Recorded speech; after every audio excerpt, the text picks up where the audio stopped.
Morning all of you. आज आपका home science की क्लास में टॉपिक चल रहा है, हम पढ़ रहे थे यहाँ पर कि घरेलू विधियों द्वारा जल को शुद्ध करने के उपाय।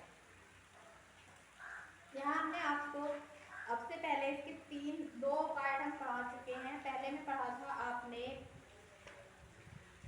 भौतिक साधन और दूसरी थी यांत्रिक साधन और तीसरी थी आपकी रासायनिक साधन। तो भौतिक साधन में हमने आपको पढ़ाया था कि अशुद्ध जल को उबालकर शुद्ध करना, और दूसरी विधि थी आपकी आसवन द्वारा जल को शुद्ध करना, और तीसरी विधि अल्ट्रावायलेट किरणों द्वारा जल को शुद्ध करना। इसके बाद हमने आपको दूसरी विधि यानी कि यांत्रिक साधन, इसमें भी हमने आपको दो विधियां कराई थी। पहली थी फिल्टर बैंड द्वारा जल को छानना या चार घड़ों द्वारा जल को शुद्ध करना, और दूसरी थी उसकी विधि आपकी आधुनिक निष्क्रिय यंत्र या फिल्टर द्वारा जल को शुद्ध करना। और आज हमारा आपका जो तीसरी स्टेज है आपकी रासायनिक साधन, इसे पढ़ेंगे। देखिए इसमें कि जल को घुलित तथा अघुलित अशुद्धियों को समाप्त करने के लिए कुछ रासायनिक पदार्थों का भी प्रयोग किया जाता है। ये रासायनिक पदार्थ दो चरणों में कार्य करते हैं। प्रथम चरण क्या है इसका, अवक्षेपण, और दूसरा चरण है इसका अशुद्ध जल के कीटाणुओं को नष्ट करना, यानी कि कीटाणुनाशक पदार्थ। तो इसमें हम सबसे पहले अवक्षेपण बताते हैं क्या होता है। कुछ रासायनिक पदार्थ ऐसे होते हैं जिन्हें यदि अशुद्ध पानी में डाल दिया जाए तो अशुद्ध जल की घुलित अशुद्धियां स्वतः ही अलग होकर नीचे सतह पर बैठ जाती हैं। तो ये क्या है आपके अवक्षेपण में। इसमें इस प्रकार का एक मुख्य पदार्थ होता है आपका फिटकरी। ये सभी ने देखी है फिटकरी। तो ये क्या है कि यदि इसे पानी में थोड़ी सी फिटकरी डाल दी जाए तो क्या होगा कि पानी की जो विभिन्न अशुद्धियां हैं वो अलग होकर नीचे सतह पर बैठ जाएंगी। लेकिन अगर हम इस फिटकरी का इस्तेमाल कर तो लेते हैं कि अशुद्धियां तली में बैठ जाएंगी और पानी आपका साफ जो है यानी कि शुद्ध पानी ऊपर आ जाएगा, फिर भी इससे जो है अशुद्ध जल के जो कीटाणु होते हैं वो नष्ट नहीं होते हैं। और उसके अलावा फिटकरी के अतिरिक्त हम एक निर्मली नामक फल का भी जल की अशुद्धियों को अवक्षेपित करने के लिए इस्तेमाल किया जाता है। यानी कि जिस तरह से फिटकरी अशुद्ध जल में डालने पर नीचे बैठ जाती है, तो ऐसा ही एक निर्मली नामक फल भी होता है, उसको भी जब हम जल में डालते हैं अशुद्ध जल में, तो वो भी जो है उसकी अशुद्धियां बर्तन की तली में बैठ जाती है। तो ये तो होगी आपकी अवक्षेपण कि फिटकरी और निर्मली नामक फल, इन दोनों पदार्थों के द्वारा हम जल को शुद्ध कर सकते हैं, लेकिन वो पूरी तरह से यानी कि उसकी कीटाणु नष्ट नहीं होंगे, कुछ ही मात्रा में वो शुद्ध हो सकता है। उसके बाद देखिए दूसरी स्टेज है आपकी कीटाणुनाशक पदार्थ।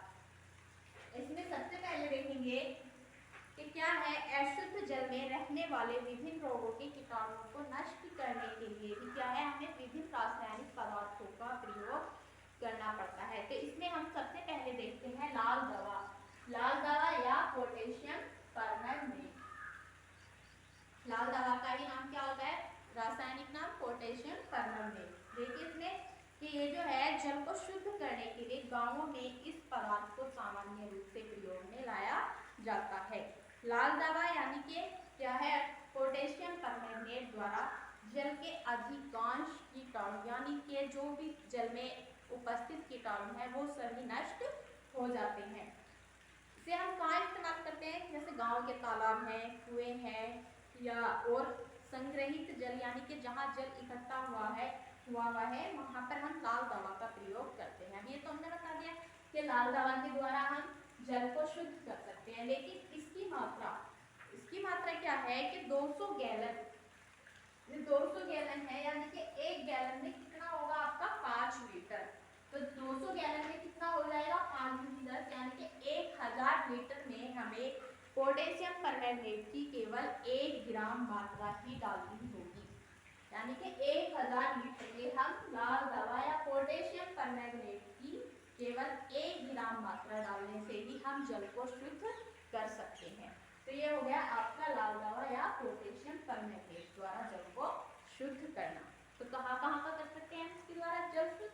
गाँव के तालाब हो या कुएं हो या फिर और कुछ जगह हो जहाँ जल इकट्ठा हुआ हो। के बाद देखिए दूसरी स्केच है आपकी तूतिया या कॉपर सल्फेट। तूतिया या कॉपर सल्फेट। कॉपर सल्फेट जो है तूतिया का रासायनिक नाम होता है। इसमें देखिए इससे भी क्या करते हैं, तूतिया या कॉपर सल्फेट की अति अल्प मात्रा से ही अशुद्ध जल को कीटाणु मुक्त किया जा सकता है। अति अल्प मात्रा यानी कि बहुत ही कम मात्रा के द्वारा ही हम जल को शुद्ध कर सकते हैं।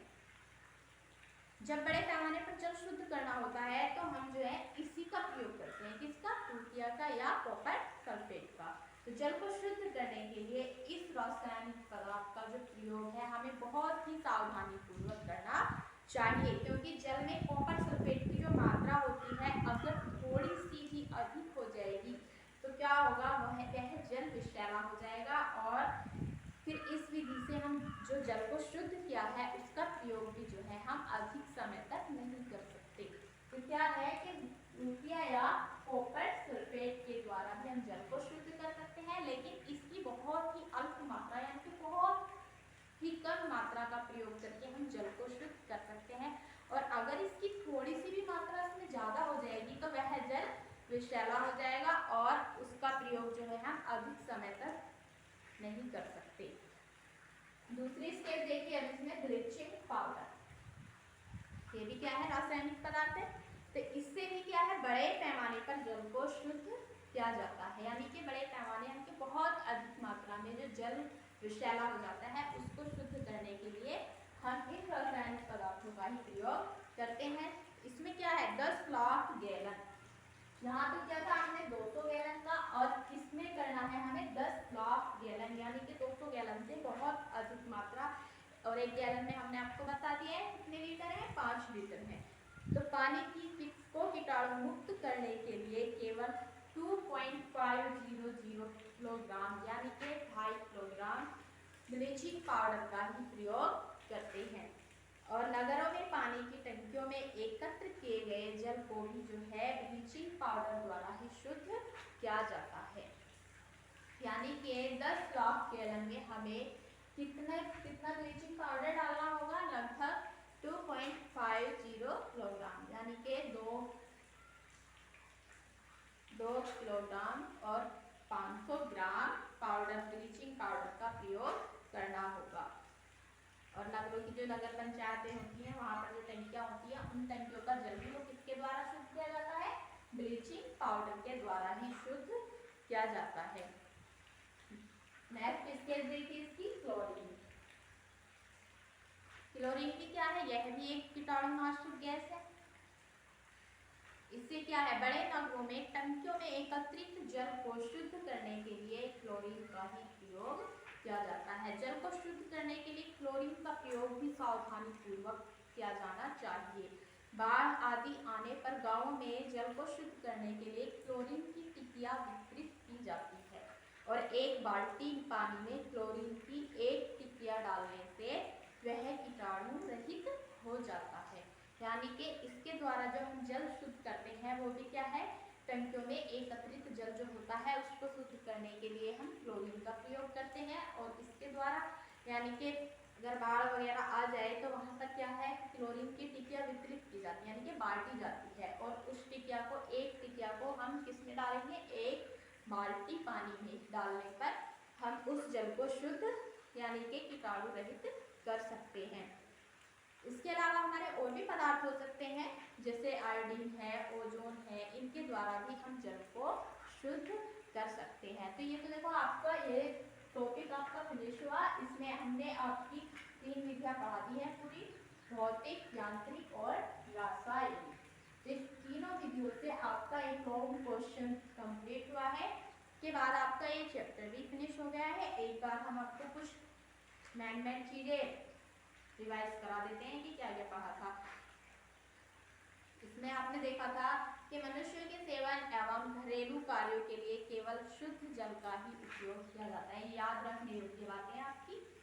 के बाद देखिए, ये भी आप जानते हैं कि शुद्ध जल जो है कैसा होता है, स्वादहीन, रंगहीन, गंधहीन होता है और स्वच्छ तथा पूर्ण रूप से पारदर्शी भी होता है और इसमें एक विशेष प्रकार की चमक होती है। और अशुद्ध जल कैसा हो जाएगा, वो इसके विपरीत हो जाएगा, यानी कि इसका स्वाद भी नहीं होगा कुछ, यानी कि इसका स्वाद खारा हो सकता है और भी हो सकता है। और रंगहीन यानी कि मटमैला हो सकता है, गंधहीन हो सकता है, यानी कि गंधहीन नहीं, दुर्गंध युक्त हो सकता है, और पूर्ण रूप से पारदर्शी भी नहीं, यानी कि अल्प पारदर्शी हो सकता है। तो ये सारी अशुद्धियां यानी कि शुद्ध की जो विपरीत होंगी वो सब अशुद्ध जल की अशुद्धियों में आ जाएंगी। के बाद देखिए, अशुद्ध जल उपयोगी भी नहीं होता है और इसका सेवन जो है वो हमारे शरीर के लिए हानिकारक हो सकता है। और अगर हम अशुद्ध जल का प्रयोग करते हैं तो हमने आपको बताया था कुछ रोग भी हो सकते हैं, जैसे हैजा है, टाइफाइड है, पेचिश है, पीलिया है, अतिसार है आदि रोगों के होने की आशंका भी हो सकती है। ये जो रोग है ना, आप इसे नेक्स्ट चैप्टर में पढ़ेंगे, हमारा एक पूरा चैप्टर होगा, तो यहाँ तो केवल अशुद्ध जल से होने वाले कुछ रोगों के नाम बता दिए थे। फिर आगे पढ़ा था आपने कि जल कितने प्रकार का होता है, हमने 2 प्रकार का बताया था आपको, एक तो कठोर जल है और एक मृदु जल है। कठोर में क्या होंगे कि कोई भी लवण उपस्थित हो सकते हैं और मृदु में नहीं हो सकते हैं, यानी कि शुद्ध वाला जल जो होगा वो आपका मृदु में आ जाएगा और अशुद्ध जल जो होगा वो आपका कठोर में आ जाएगा। उसके बाद और पढ़ा था आपने कि जल को शुद्ध यानी कि अशुद्ध जल को शुद्ध करने की विधियां, यानी कि किन साधनों के द्वारा हम जल को शुद्ध कर सकते हैं। ये टॉपिक हम अभी आपको रिवाइज करा चुके हैं। यहाँ कौन कौन सी विधियां हैं, भौतिक साधन, यांत्रिक साधन और रासायनिक साधन। उसमें हमने भौतिक साधन में हमने आपको पढ़ाई थी उबालना, आसवन और अल्ट्रावायलेट किरणों द्वारा, ये 3 विधियां बताई थी। और यांत्रिक साधन में बताई थी हमने फिल्टर बैंड द्वारा जल को छानना या 4 घड़ों द्वारा जल को शुद्ध करना, और दूसरी बताई थी फिल्टर द्वारा। के बाद लास्ट स्टेज थी आपकी रासायनिक साधन। तो इसमें हमने आपको आज बताया है कि एक अवक्षेपण विधि है और दूसरी है कीटाणुनाशक। अवक्षेपण में हमने आपको बताया अभी कि फिटकरी है कि अगर अशुद्ध जल में हम डाल देंगे तो फिटकरी जो है यानी कि उसकी जो अशुद्धियां है वो बटन की तली में बैठ जाएगी और शुद्ध पानी ऊपर आ जाएगा, लेकिन वो फिर भी पूरी तरह से कीटाणु रहित नहीं हो पाएगा। और ऐसे ही निर्मली नामक फल है, इसके द्वारा भी हम जल को शुद्ध कर सकते हैं। उसमें भी क्या होगा कि ये भी जो है बर्तन की तली में बैठ जाएगा। उसके बाद आपने पढ़ा है कीटाणुनाशक पदार्थ। इसमें हमने आपको 4 चीजें पढ़ा दी हैं। लाल दवा यानी कि पोटेशियम परमैंगनेट, और इसमें हमने कितनी मात्रा में कितना डालना है, 200 गैलन। 1 गैलन बराबर कितना होता है, 5 लीटर। तो 200 गैलन में हमें कितना पोटेशियम परमैंगनेट डालना है, 1 ग्राम। के बाद तृतीय या कॉपर सल्फेट, इसके द्वारा भी हमने जल को शुद्ध किया है और इसका प्रयोग भी हमें कैसे करना है, बहुत ही सावधानी पूर्वक करना है। और अगर इसकी थोड़ी सी भी अधिक मात्रा हो जाएगी जल में तो वो जल कैसा हो जाएगा, विषैला हो जाएगा और उसका प्रयोग हम अधिक समय तक नहीं कर सकते हैं। उसके बाद आपने पढ़ा था ब्लीचिंग पाउडर। ब्लीचिंग पाउडर में भी इस पर जो है बहुत बड़े पैमाने पर जल को शुद्ध किया जाता है। और यहाँ पर हमने कितनी मात्रा में जल को शुद्ध किया है कि 10 लाख गैलन में कितना डालना है ब्लीचिंग पाउडर, 2.500 किलोग्राम डालना है। इसके बाद हमने क्लोरीन, इसका प्रयोग भी जल को शुद्ध करने में किया जाता है। इसमें टंकियों का जल शुद्ध कर सकते हैं इसके द्वारा, और जैसे बाढ़ वगैरह आ जाए गाँव में तो वहाँ पर जो जल है वो अशुद्ध हो जाता है, तो एक क्लोरीन जो है टिकिया के रूप में वितरित की जाती है और एक टिकिया को 1 बाल्टी पानी में डालने के बाद वो जल शुद्ध हो जाता है। तो आपका ये चैप्टर आज फिनिश हो चुका है। नेक्स्ट टॉपिक आपका यानी कि नेक्स्ट चैप्टर आपका कल शुरू होगा। आज के लिए इतना ही काफी है। Thank you.